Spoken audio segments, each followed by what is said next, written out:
తెస్సలోనికీయులకు రాసిన మొదటి పత్రిక 5వ అధ్యాయము 24వ వచనాన్ని జ్ఞాపకం చేసుకుందాం. 5వ అధ్యాయం నుండి ఒకసారి చూద్దామండి. చూడండి పిల్లలు, శ్రేష్టమైనటువంటి విషయాన్ని జ్ఞాపకం చేస్తున్నాడు. మిమ్మును పిలిచిన వాడు నమ్మకమైన వాడు గనుక అలాగూ చేయము. మిమ్మును పిలిచిన వాడు నమ్మకమైన వాడు. అపోస్తలుడైన పౌలు భక్తుడు క్రొత్త నిబంధన కాలానికి అనగా క్రైస్తవ యుగములో తెస్సలోనిక సంఘములో ఉన్న వారిని, అయ్యా మిమ్మల్ని పిలిచిన వాడు నమ్మకమైన వాడు కనుక అలాగూ చేయండి. అలాగనంటే పై వచ్చిన భాగంలో సమాధానకర్త దేవుడే మిమ్మల్ని సంపూర్ణముగా పరిశుద్ధపరచునుగాక, మీ ఆత్మయు జీవమును శరీరమును మన ప్రభువైన యేసుక్రీస్తు రాకడయందు నిందారహితముగాను సంపూర్ణముగా ఉండునట్లు కాపాడబడునుగాక. క్రీస్తు రాకడ వరకు ఎలా ఉండాలంట? నిందారహితులుగా ఉండండి. పరిశుద్ధతలో, దేవునితో సమాధానంగా ఉండటంలో నిందారహితులుగా ఉండండి. మిమ్మల్ని పిలిచిన వాడు నమ్మకమైన వాడు కనుక ప్రియులారా, మనకి ఈ పని అప్పగించిన వాడు నమ్మకమైన దేవుడై ఉన్నాడని మొదట మనము గుర్తించవలసిన వారమైనా. అలాగనే పేతురు భక్తుని ద్వారా దేవుడు అంటున్నాడు, ఈయన నమ్మకమైన సృష్టికర్త అని అంటాడు పేతురు భక్తుడు. ఒకసారి జ్ఞాపకం చేసుకుందాం. మొదటి పత్రిక 4వ అధ్యాయం, పేతురు రాసిన మొదటి పత్రిక 4వ అధ్యాయము 19వ వచనమును జ్ఞాపకం చేసుకుందాం. కాబట్టి దేవుని చిత్త ప్రకారము బాధపడేవారు సత్ప్రవర్తన గలవారై నమ్మకమైన సృష్టికర్తకు తమ ఆత్మలను అప్పగించుకొనవలెను. నమ్మకమైన సృష్టికర్త, మనల్ని పిలిచినవాడు, మనల్ని ఏర్పరచుకున్నవాడు. ప్రియమైన దేవుని బిడ్డారా, ప్రభు అయిన యేసుక్రీస్తుని గురించి కూడా జ్ఞాపకం చేయబడుచున్నది. ఈయన ఎలాంటి వాడు ఒకసారి చూద్దాం. ప్రకటన గ్రంథము 1వ అధ్యాయము 5వ వచనంలో యేసుక్రీస్తు వారి యొక్క జీవన విధానమును కూడా మనం జ్ఞాపకం చేసుకుందాం. ఒకసారి చూడండి.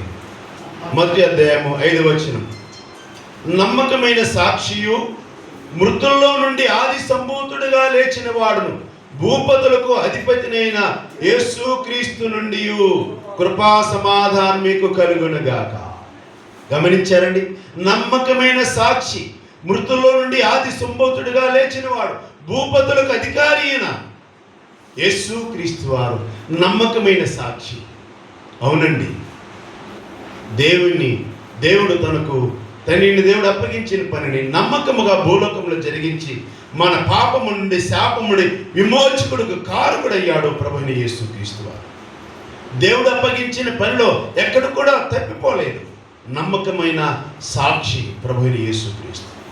కనుక క్రీస్తు యేసు వారి యొక్క సేవకులుగా ఉన్నటువంటి మనము ఆ నమ్మకత్వాన్ని బట్టి ఆయన పనిని మనము నమ్మకంగా జరిగించేవారిగా మనం ఉండవలసిన వారమైనా. పాత నిబంధన భాగముల నుండి ఒక భక్తుని మనం జ్ఞాపకం చేసుకోవాల్సిన అవసరం ఎంత ఉన్నదండి. ఇదే నెహెమ్యా గ్రంథం నుండి ఒకసారి వెళ్దామా? నెహెమ్యా గ్రంథము 9వ అధ్యాయము, నెహెమ్యా గ్రంథము నుండి ఒకసారి జ్ఞాపకం చేసుకుందామండి. 9వ అధ్యాయం, నెహెమ్యా గ్రంథము 9వ అధ్యాయాన్ని ఒకసారి మనము పరిశీలన చేసినట్లయితే 9వ అధ్యాయము 8వ వచనాన్ని చదువుకుందాం పిల్లలు. 9వ అధ్యాయము 8వ వచనం, అతడు నమ్మకమైన మనసు గలవాడని ఎరిగి కనానీయులు, హిత్తీయులు, అమ్మోరీయులు, పెరిజ్జీయులు, యెబూసీయులు, గిర్గాషీయులు అనువారి దేశమును అతని సంతానముకి ఇచ్చినట్లు అతనితో నిబంధన చేసిన వాడవు నీవే. ప్రభునందు ప్రియులారా, భక్తుడైనటువంటి నెహెమ్యా ఈ సమయంలో అబ్రహామును జ్ఞాపకం చేసుకుంటున్నాడు. 7వ వచనం, దేవా యెహోవా అబ్రాహామును ఏర్పరచుకొని కల్దీల ఊరను స్థలము నుండి యువతలకు అతన్ని రప్పించి అతనికి అబ్రహామును పేరు పెట్టిన వాడవు నీవే. అతడు నమ్మకమైన మనసు గలవాడని ఎరిగి. కల్దీల ఊరిలో నుండి అబ్రహామును పిలిచావా? నీ తండ్రి ఇంటి నుండి నీ స్వదేశం నుండి, నీ బంధువుల నుండి రా అని పిలిచావు. ఎందుకనగా అతడు నమ్మకమైన మనసు గలవాడని. ప్రియులారా, మన సంఘములో లేకపోతే మన గ్రామములో దేవుడు అదిగో నీ ఇంటి నుండి నిన్ను పిలిచాడంటే, అందరిలో నిన్ను ఆయన సేవకుడిగా పిలుచుకున్నాడంటే నీ మనసు ఎరిగినవాడు, ఆయన పనిని మనం జాగ్రత్తగా చేయగలిగిన వారమని, నమ్మకంగా జరిగిస్తామని, ఆ క్రీస్తుని గురించి మనం సాక్షులుగా బ్రతుకుతామని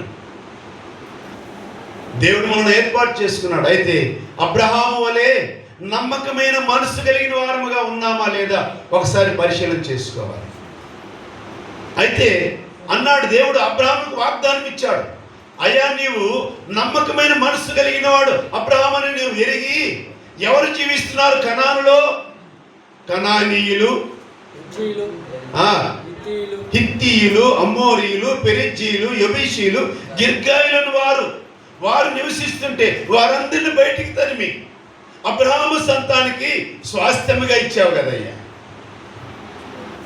పిల్లరా, నమ్మకమైన మనస్సు కలిగిన వారంగా ఉన్నట్లయితే నేడు క్రైస్తవ జీవితంలో మనకేం కలుగుతుంది? అబ్రహాముకైతే దేవుడు కనాను దేశం యొక్క సంతానానికి ఇచ్చాడయ్యా, మనకేంటి అని మనకు ఒకవేళ ఆలోచన రావచ్చు. తిమోతికి రాసిన 2వ పత్రిక వెళ్దామండి. తిమోతికి రాసిన 2వ పత్రిక, తిమోతికి రాసిన 2వ పత్రిక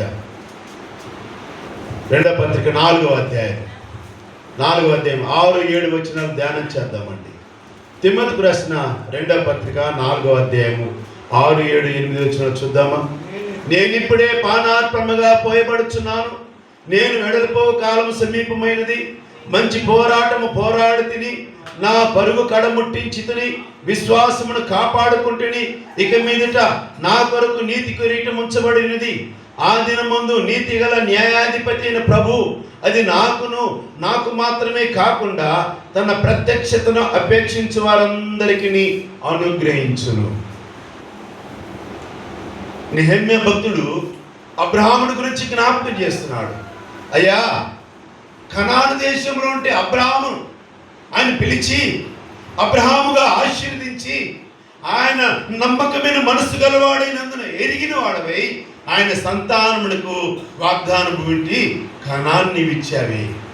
అలాగే పిల్లరా, నేను నమ్మకమైన సేవకులుగా ఉన్నట్లయితే మనకు మాత్రమే కాకుండా మన వల్ల ఎందరైతే క్రీస్తు యొక్క రాకడకు నిరీక్షిస్తూ భక్తితో భయంతో బ్రతుకుతారో వారందరికీ కూడా, అనగా మన సంతానపు వారికి, మన వాక్యమును విని రక్షించబడుచున్న విశ్వాసులకును సంఘానికి నిత్య జీవమనే నీతి కిరీటము అనుగ్రహించబడుతుంది.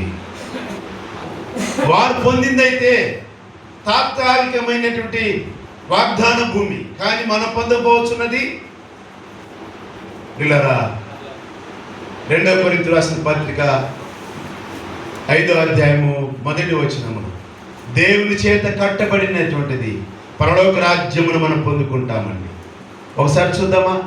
2వ పత్రిక కొరింథీయులకు 2వ పత్రిక 5వ అధ్యాయము 1వ వచనం ధ్యానం చేద్దాం. భూమి మీద మన గుడారమైన ఈ నివాసము శిథిలమైపోయినను చేతి పని కాక దేవుని చేత కట్టబడినది నిత్యమైన పరలోకమందు ఉన్నదని మనము ఎరుగుదుము. భూమి మీద ఈ నివాసం, ఆ కనాను, ఇశ్రాయేలు పొందుకున్న కనాను అనేది ఒకానొకప్పుడు లయమైపోతుంది. ఈ భూమి అంతా కూడా లయమైపోతుంది. కానీ మనుషుల చేత కట్టబడినటువంటిది కాదు, అది దేవుని చేత కట్టబడిన పరలోక రాజ్యము మనకున్నదని మనం ఎరుగుదుము. కనుక పిల్లరా, నమ్మకమైన మనసు కలిగిన వారి వల్ల ఉంటే దేవుడు అబ్రహాముకి ఇచ్చిన వాగ్దానం ఎలాగనైతే నెరవేర్చి వారికి వాగ్దాన భూమి కనాను ఇచ్చాడో, అలాగే నేను నమ్మకమైన సేవకులుగా మనం ఉన్నట్లయితే మన తదనంతరము కూడా మన యొక్క సంతానం వారికి, విశ్వాసులకును భక్తి కలిగిన వారికి దేవుడు ఆ పరలోక రాజ్యమును అనుగ్రహిస్తాడనే సత్యాన్ని మనము గ్రహించవలసిన వారమైన పిల్లరా. అందువలన మనం జ్ఞాపకం చేస్తాం. సామెతల గ్రంథము 11వ అధ్యాయము 13వ వచనం మాట అంటాడండి. చూడండి, సామెతల గ్రంథము 11వ అధ్యాయము 13వ వచనాన్ని ఒకసారి పరిశీలన చేద్దాం. సామెతల గ్రంథము నుండి సామెతల గ్రంథము జ్ఞాపకం చేసుకుందామండి. 11వ అధ్యాయము 13వ వచనం.